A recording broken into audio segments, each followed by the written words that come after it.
میرے پیاروں، میرے دوستوں، حضور جناب نبی کریم صلی اللہ علیہ وسلم نے ارشاد فرمایا الطہور شطر الایمان، کہ پاکیزگی یہ نصف ایمان ہے، ایمان کا آدھا حصہ ہے پاکیزگی، پاک رہنا۔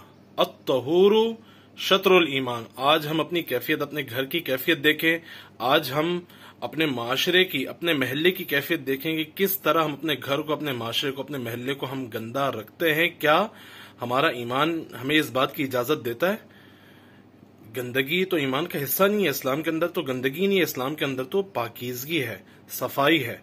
آپ صلی اللہ علیہ وسلم ارشاد فرما رہے ہیں الطہور شطر الایمان، کہ پاکیزگی، صفائی ستھرائی ایمان کا آدھا حصہ ہے، نصف الایمان ہے۔